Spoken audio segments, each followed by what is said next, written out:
Hello, everyone. Welcome to the Original Glory podcast. I am here with my really good friend, John Carlson, and we have a special guest joining us, another friend of ours. I'm excited to talk with Brian. Brian's going to share a little bit of his story of walking with God in the marketplace. How you doing, Brian? I'm doing great. It's great to be here. I'm super excited. Yeah, this is going to be fun. I'm looking forward to it. How you doing, John? Hey, dude, what's up? Well, Brian, I got some notes from John, and he was mentioning that you're going to give us a little bit of your story about leadership and walking with God in the marketplace around leadership. Can you, before we jump into that right away, can you just share a little bit about an introduction of your background and how you came to walk with Christ? Yeah, sure. That's probably a whole nother episode in and of itself. But I came to Jesus. It took a long time to get there. I got into recovery about 19 years ago, and I hadn't really been a believer before then. And even then, when I was supposed to be praying to my higher power, I was writing, instead of journaling about God, I was writing HP. I couldn't even bring myself to say God. And it took many years. It probably took about 8 years before I decided I really needed to start going to church and explore this further, and joined a church about 10 years ago. And things just clicked for me the moment we walked into that church with my family. And from that moment forward, I just became thirsty for understanding God and understanding Jesus, and making that certainly a bigger part of my life, and a focus for myself and my family, because it wasn't before. And I knew that I needed that. I really did need that. And so that was when I really became, I'll call it a believer, and accepted the fact that, yeah, I'm all in for God right now.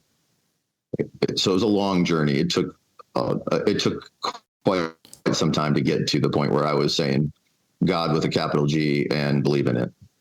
Cool. That's awesome. So for today, what did you want to share with us today? Yeah. So I guess, from the perspective of leader in the marketplace, of all of the areas that I think where people perceive me as a leader. And I say that just because sometimes it's really still difficult for me to think of myself that way, and think of myself as a leader, and that other people view me as that, because that's certainly not something that I sort of set out to do. Why is that? Why is it difficult to view? Yeah, it's a good question. I don't think that I was really raised in a way where I was sort of taught to believe that I could be that guy. And so it's just taken me, and I didn't really strive for it. It just sort of happened in my life. Mm-hmm. So when John said, "Hey, I want to talk to you about leadership," I was like, "Oh boy." My imposter syndrome started firing off, and I thought, well, okay, this is interesting. So that's what we'll talk about. What do you mean by imposter syndrome? Sorry, that just to clarify. Yeah. Imposter syndrome is where you sort of don't believe that you should be in the position that you're in, or doing the things that you do, and someday somebody's going to find out. Oh man, I'm going to walk into work Monday morning, and they're going to go like, "Yeah, definitely. We finally figured you out after like 20 years. You are not the guy," sort of thing, right? Heartbreaking. Yes, I can relate to that.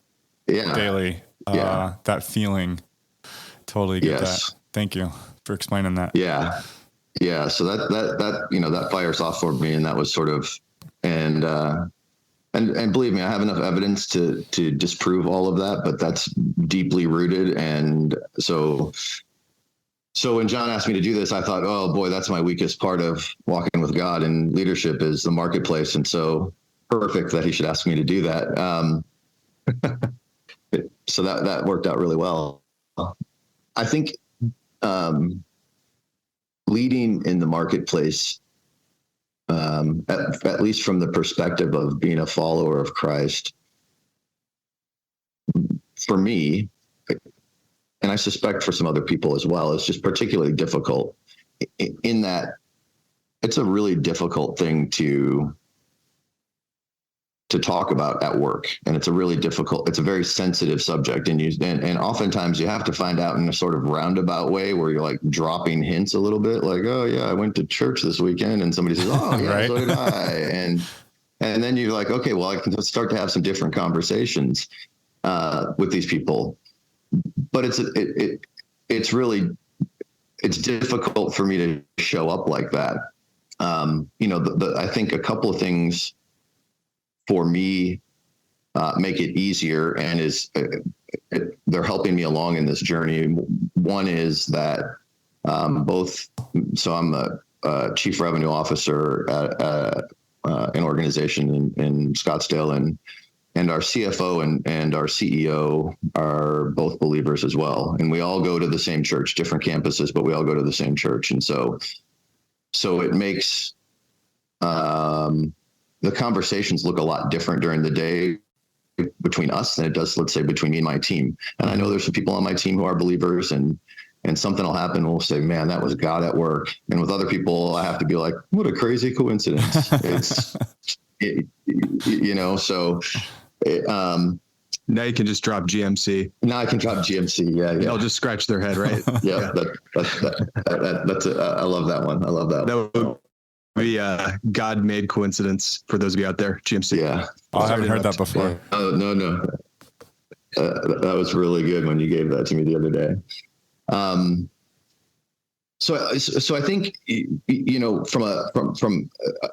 I look at it from a overall organizational leadership perspective, and we're certainly changing the way that we're looking at the way things are happening in our business and the reasons behind it. We went through some really challenging times, and spent a lot of time scratching our heads, and then we sort of sat in a room, myself and my CEO, and we just said, this has got to be God testing us. This has got to be preparing us for something. And recently, something that we've been striving for about the last 5 years has started happening within the business. We had once we kind of thought we had climbed to this peak, something happened. We tumbled down a little bit, and we thought, oh, this is going to be really bad for us. I can't believe that this just happened. What did we do? How is God testing us now? And through a number of different circumstances, it turns out that what we thought was a bad thing is going to really, really benefit us in the long run, right? So it's God blessing us instead. So leading an organization from the perspective of what's God doing for us certainly changed my stress level and my anxiety level at the office, because now I feel like, man, God's got this. He's got a plan for us. We just have to ride this out and go with it. Mm. So that part gets real easy for me. I think where my greatest challenge often lies in being a follower and leading is having that translate to show up with my employees. Because I'm leading a sales team, there are times where I've got to drive these guys, and I notice in times where I'm driving these guys, I can get off a phone call and be like, I did not show up well during that call. I did not lead with love. I was it wasn't the carrot or the stick. It was just the stick at that point. And that's particularly challenging for me to be in that moment, and almost intentionally behave differently because I want to show up like Jesus would show up. And that's still a big work in progress for me. I'm having a very difficult time with that. I continually remind myself that I've got to be able to do this and I've got to lead differently. And work with these guys in a different way and show up with these guys and come from a place of love with these guys. But it's challenging for me. Yeah, I can bet. I'm curious as you say that, because I've been in your home and experienced your leadership in your home fellowship, and then I've also experienced your leadership of your family indirectly because our families are friends, and I get to see some of that. Where do you see the difference or sense the difference in the way that you lead your home fellowship as opposed to the way that you lead in the business setting, for example? What do you think the disconnect is there? For me, I think it is, I have the liberty in like leading my small group, and I have the liberty in leading my family where we're coming from common ground, right? I can have the conversations and I can inject faith and God and Jesus into those conversations. And, mm-hmm. and then when I'm saying like, hey, I'm coming from a place of love here, this is on my heart. I felt like we really need to talk about this, and nobody raises an eyebrow. Nobody's surprised to hear those words come out of my mouth. Right. And I haven't found a good way to be able to translate those kinds of things, those kinds of phrases, that kind of behavior into the marketplace with my team. And I also think it's who I'm surrounded with at that time. And not just whether they're believers or not, but whether it's, when I'm having difficult conversations at work about somebody not performing, things look different, right? The conversation looks different. And it's like, hey man, I love you, but you got to sell more. And it can't be that way a lot of times with salespeople, right? John, you were in sales for a long time, right? You gotta, mm-hmm. There's certainly a practice to loving the people that you work with and loving certainly the people that work for you when you've got to get them to perform. And so I think that's the big difference is I feel like when I'm with my family or I'm leading my small group, I am more my authentic self than I am in the marketplace. Mm-hmm. If that makes sense. It makes total sense. Yeah. Thank you for sharing that with us. What does that stir up in you, Katie? Yeah. You hear anything there? Yeah. Some things are starting to come to light a little bit. So when we have guests, or actually anytime before in preparation for the podcast, I know John's very disciplined about this, but we pray and listen to God and ask for future words, maybe a verse in the Bible to help guide the conversation or help lead us. And in the notes in preparation, John shared with me a passage, John 13 and John 14. So I was reading through that. And John 13 is where it describes Jesus with the disciples. And this is the time where he's about to go to the cross. He knows it's coming. And during dinner, he washes the feet of the disciples and explains to them, this is what love is. And I've loved you, but I'm going to show you another side of love. And it's kind of interesting. When I read the passage, Jesus says, you're not going to understand this. And as I was reading it, I was thinking to myself, you're right, I don't understand this. And so now hearing Brian's story about how in the workplace, like how do I love these guys? Too much stick, not enough carrot. I need to push these guys, but also need to love these guys. Right. So now I have this funny image in my mind of Brian in a sales meeting, washing the feet of his guys and then being like, what is going on? Right. Yeah. Yeah. So now I'm seeing the connection. I'll try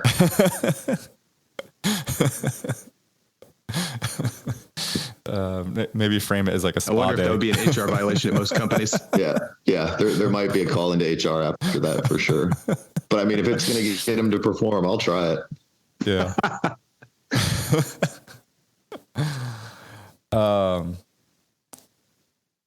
Yeah. So I don't have a clear picture of that, but go ahead, Ryan. Yeah, I'll say that. I think, and this is an interesting thing, kind of and this is probably a blocker for me. This is a mental blocker because I know there are certainly people who are believers who are outspoken about their faith within their workplace, and I can really admire that about people. I feel like we're at an interesting time where Christianity, there's a lot of acceptable things to talk about in the workplace. Most more major organizations are having diversity, equity, inclusion councils, and they're doing a lot of different things to make sure that everybody feels a part of the organization. But Christianity is still taboo, and so the blocker for me is at least, I'm on the executive team. I feel like I've got to show up right for not just my employees, but everybody within the organization. And to me, it's a really difficult thing with Christianity, because you can talk about a lot of different things, especially when it comes to these DEI initiatives. But what you still can't do is be like, hey, I'm a believer, and as a believer, that policy, that conversation, that whatever doesn't align with what I believe in, and that makes me uncomfortable. You can do that about a lot of different things right now. We're not there with Christianity right now, and so I feel like I've got to really be careful about what I'm bringing up to people and how I'm showing up. So, as I said, that there was sort of this kind of, right, you can talk in code a little bit. I'm not afraid to talk about, I went on a mission trip and helped build homes in Mexico. I'm not afraid to talk about going to church on the weekends. I'm not afraid to say, hey, listen, I got to get out of the office. I got to lead my small group tonight. All of those things to me that's just information about me. Where I start to get blocked a little bit, and where I think I'm not aligned with what Jesus wants, is I'm not talking to people on a deeper level a lot of times about, like, hey, I know you're going through some stuff right now. Do you want to go to church with me on Sunday and try this place out? I'm not even close to that, having that conversation with anybody at work, even though I see people who need that, and I see people who are going stuff, and I'm like, I got the answer for you. I know the answer. The answer is Jesus. Right. Like, you just need Jesus. And I don't feel like I can have that conversation without having some kind of repercussion.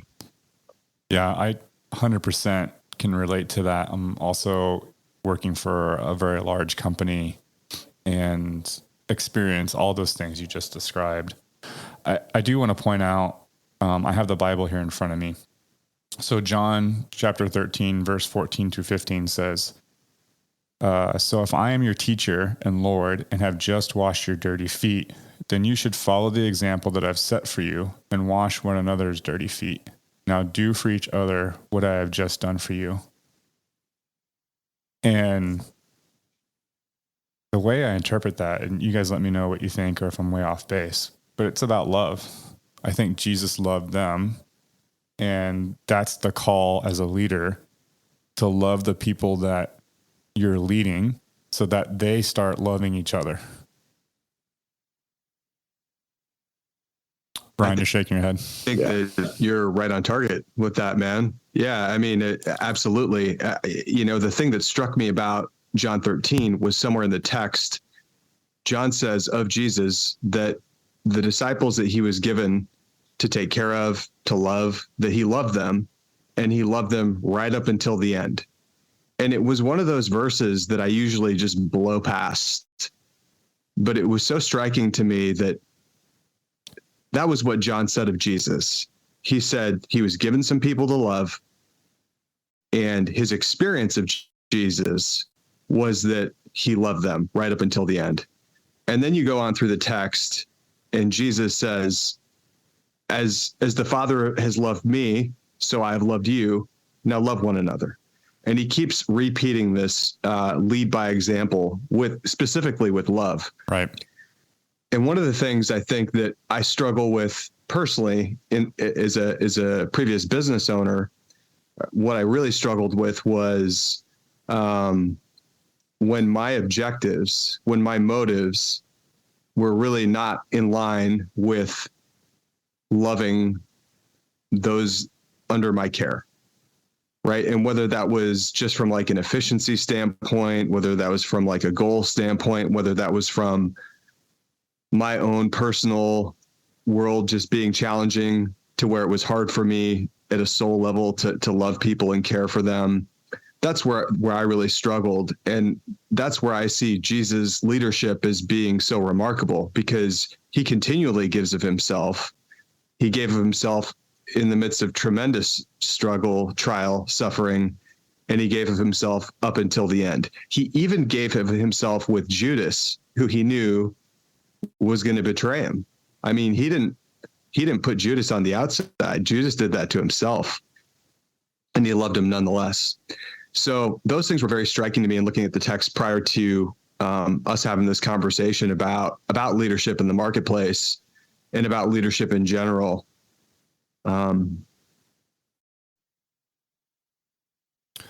Brian, how's that sitting with you? I see you taking notes. Yeah, I am taking notes. So, John, the what you just said about Jesus loving Judas, even knew he was going to betray him, that hit me, right? So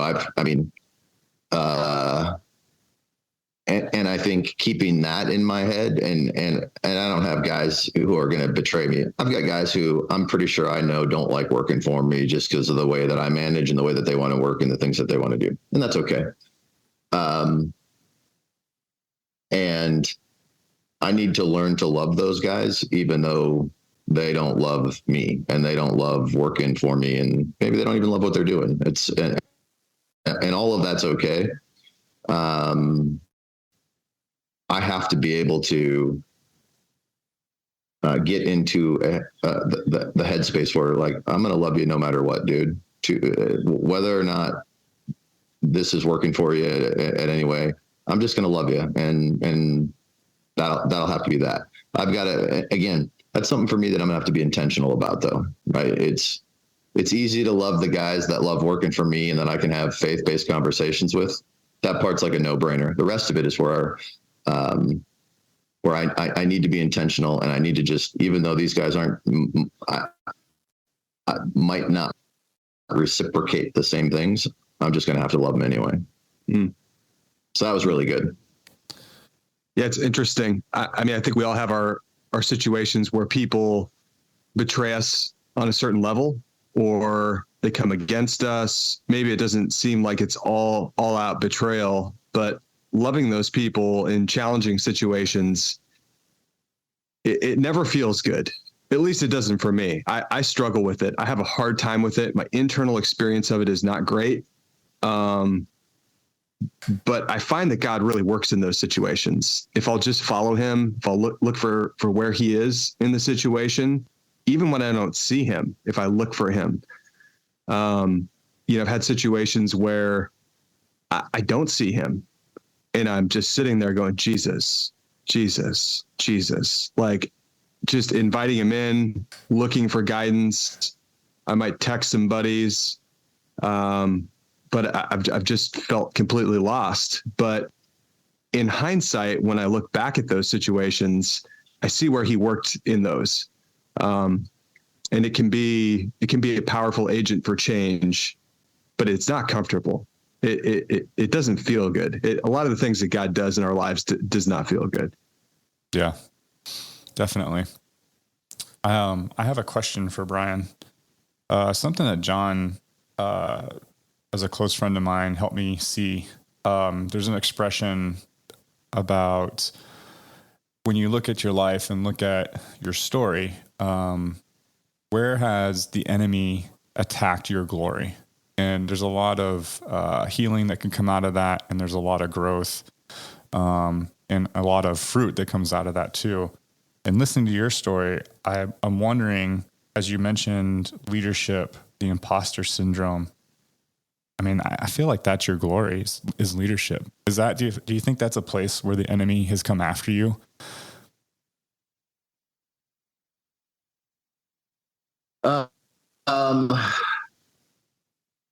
Yeah, I mean, I think certainly when I have, specifically the imposter syndrome thing, and that does, that never goes away for me. That's part of that is what drives me, right? Is to prove that I'm really the guy, and so there's good and bad to that, but I do feel like that's the enemy speaking into me when I have those moments, right? And one of the things I do is just, I say, there's evidence here to prove that you're the guy that should be in this role, right? And don't listen to the enemy. And I push through that, but it's really, really hard. So yes, is that my glory? I guess that's my glory. I mean, I'd have to agree with you.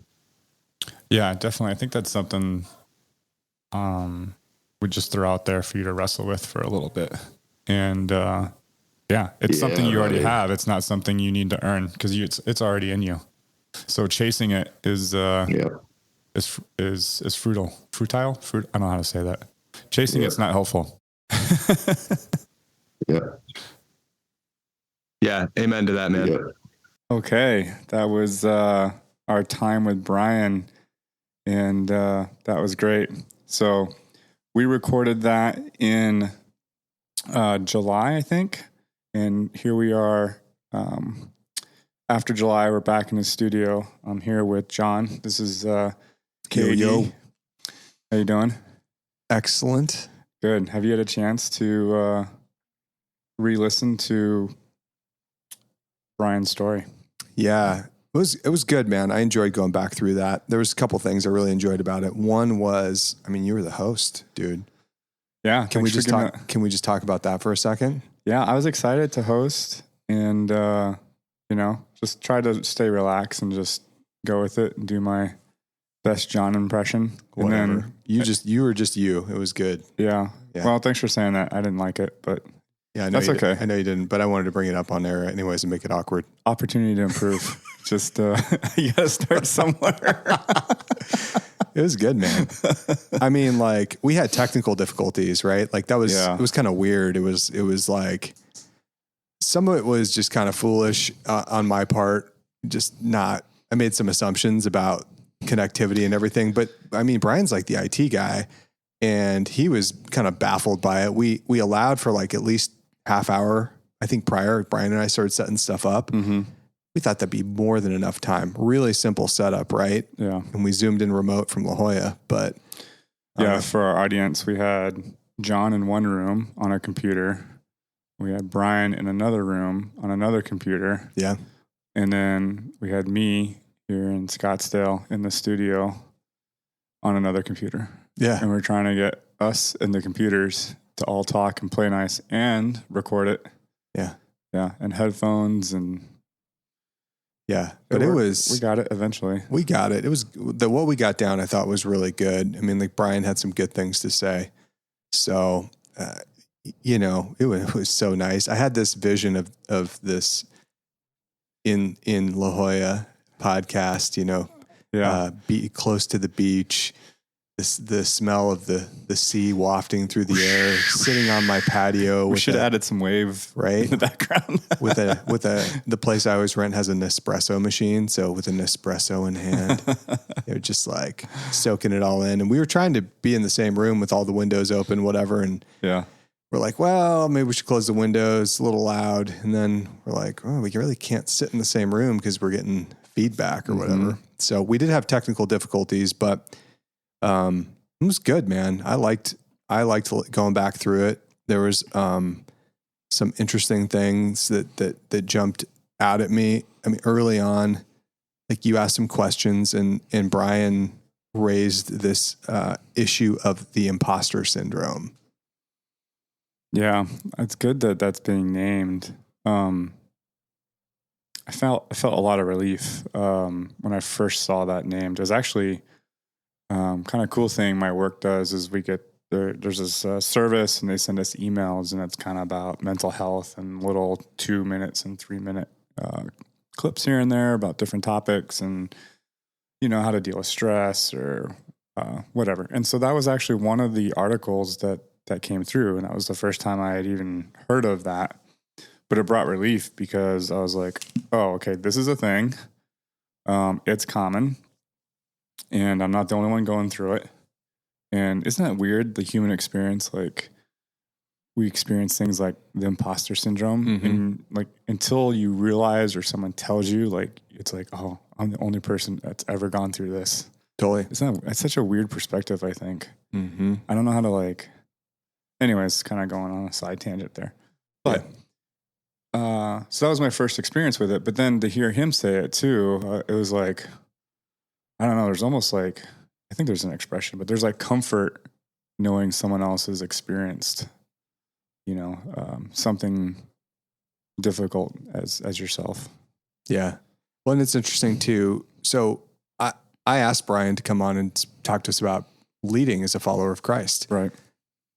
And I don't know, I got the initial notes here somewhere. Like, did Jesus tell me that? I think he did. I think he is like, hey, I want you to have, where is it in my notes? Gosh, I had a lot of notes for this one. Jesus is like, yeah, have Brian on and have him talk about being a leader in the marketplace. And so Jesus looks at Brian as a leader. I mean, that's like who he's made him to be, right? Oh, that's good. Yeah. And I see him that way. That's my experience of him too. So when he said that, I'm like, oh yeah, of course. Sure. That makes sense. Brian's I said this in the episode. He's great as a leader in his household, in his small group fellowship. And he's also a great friend. I really love the guy. But it's interesting that he feels like an imposter in leading as a follower of Christ in the marketplace. So, yeah. And then we touched on, I think that spiritual warfare, I think he's being attacked in the area of his glory. Yeah. He mentioned it. I didn't catch this during the first time we recorded it, but he mentioned very early how he feels like when he leads his family and his church, it's quite different than how he leads in the marketplace. Yeah. And I would say, like, to personalize that for me, to self-reflect, like I see those differences in my own life, where I want to lead with love, put people first, have a servant attitude and mindset. But then, like, my motivations come into play, pressures from work. Maybe I'm on a deadline. Maybe I lose focus of that in my relationships at work sometimes. But then the enemy comes on top of that, and it's like, oh, you're not doing what you did at work. You're not doing it like Jesus did it. Like the accuser, like you're not leading the way you do at home. And then it's like, oh, maybe, something's wrong with me. Is, where that goes for me. So, it's helpful. Brian's not here for us to sit back and reflect with him. So can't really go down that path with him to think about agreements. But what I get from that and what I learned from him and what he shared was ways to look at myself and find where I might be making agreements, where the enemy is attacking me in my glory, because the way the enemy attacks Brian is not going to be too much different than the way he's going to come after me in my glory. Yeah. Right. And so there's a lot of learning and reflecting that I gained from that. And I really appreciate Brian sharing that with us and being open about that. Oh, totally. I mean, again, everybody, we pray breath of heaven into the studios right now, out throughout the podcast, breath of heaven, Spirit of God, draw out the similarities and not the differences. Because, you may not be a chief revenue officer for a sales organization. You may be plugging away in your cubicle, or you may be a sales guy, or you may be, I don't know, whatever it is that you do. But the enemy comes to steal, kill, and destroy in the area of glory. And one of the things that we're after in this show is pointing out people's glory. And in doing so, enabling people to walk more closely with God. Because exactly. If you're not walking in who you were made to be, like you're not going to be walking as closely with God. So we all get assaulted in the area of glory. I mean, I think when you look at your life and you see the assaults of the enemy, if you really have eyes to see, you start to see some patterns that the enemy comes after you in those areas. Oh yeah, for sure. And it may be, for him, it's as a leader, but I mean, for you or me, it could be in areas like leadership. Certainly both of us are in like leadership roles in our lives and our worlds. So unquestionably, but I mean, it can be as simple as like loving people, right? That's something that we talked about, is like leading as a follower of Jesus is putting like love at the center of your style of leadership. Right. It's putting loving people first, loving people over our own agendas, over our own motives. And that was something that was really exposing for me, as I realized and I remembered some of my greatest struggles are, in the context of leadership, are when my agenda comes before love. Yeah. It's just so easy to fall into that trap. That's well said. Yeah. I loved how all the notes that you had to prepare for Brian and the verses. And that was like, the verses on Jesus washing their feet. And that was an example of leadership and love. And I was just like, oh man, it was just crazy how that came together. And then on top of all of that, the timing of us putting this podcast out and doing this retro, I just moved into a new leadership position at work. Get out. Yeah. It's not like a promotion or anything. It's I'm being added to a project, and there's multiple functions and work streams, and they asked me to lead one of them. And so we're just kicking off the new year and jumping into everything. And so now I'm in all these meetings with all these new team members, and we're just going as fast as we can. And to be transparent, like I went in those meetings just with, I don't know what the right word is, like with my work hat on, my work mind, my problem solving mind. And I was completely absent of love. I mean, I don't think I was a a-hole or anything like that, but I was pretty like business, very to the point, direct. And I think that can be sometimes probably a little cold. And so upset with myself because I had just been in like a season at work doing the opposite of that. Just loving people. And it was going really well. And then now I'm in a new group of people, a new environment, and I reverted to the old ways. But, we have this coincidental podcast coming and talking about that very subject. Yeah. Well, it's like, what does love really look like? I mean, is love being nice to people? Is love just being like soft and passive? Is love like a Hallmark card, or is love? Definitely not. I mean, like, what is love? And I know I'm not saying that that's what you were doing previously or how you see love, but just to ask those questions and to raise the category of like, how do we view love? What really is love? Mm-hmm. I mean, Jesus loved people. And what we said in the podcast was, what we said in the interview was that he led by example, right? Yeah. He said to his disciples, like, okay, like, as the Father has loved me, so I have loved you. Now love one another. And his love is pretty dynamic. It's soft, it's tender, it's a stern word, it's a rebuke, it's moving towards, it's moving against, it's moving away. It's all these things, right? It's dynamic. It's very dynamic. Yeah.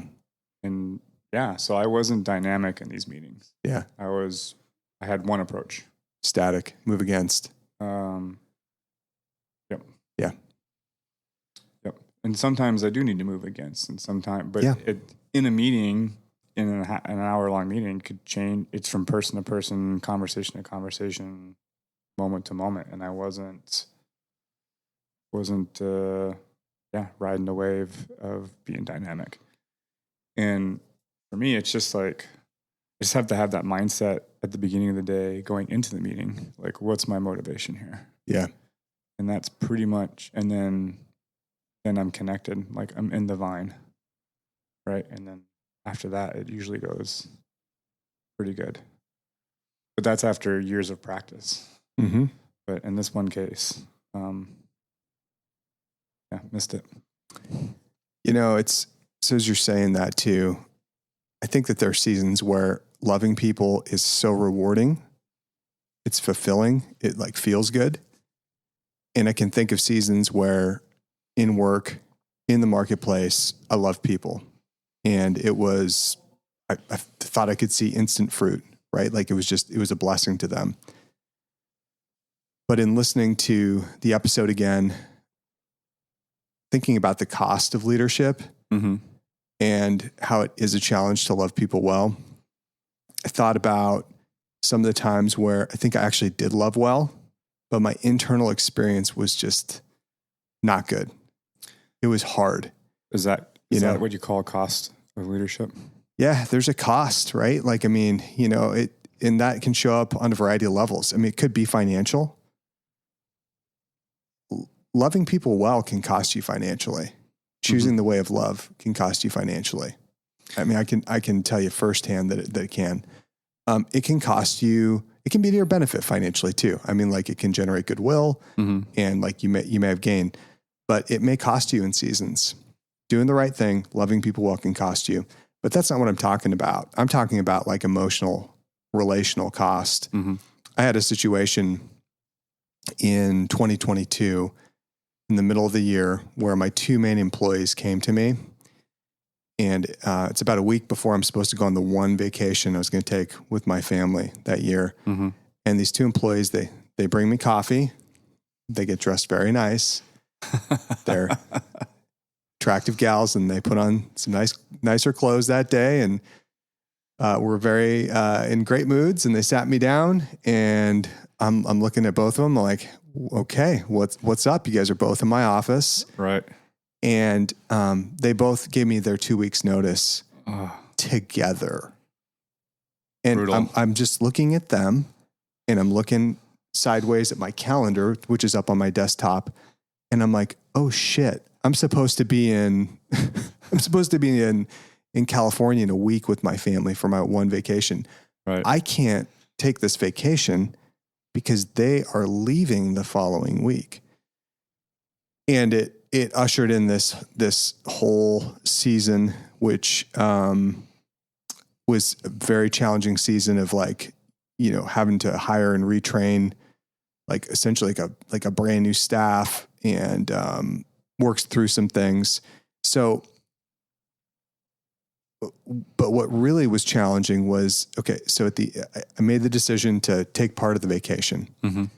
I fly back like on a Wednesday, whereas normally I would have come back on like a Saturday. Right.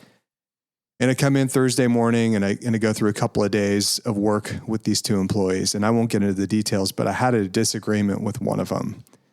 And to backtrack, I told you men, like all of our band of brothers, I said, look, like if you guys would pray for me, I would appreciate it. And my prayer is that I would love these women well on their way out, that I would love them well until the end. Okay.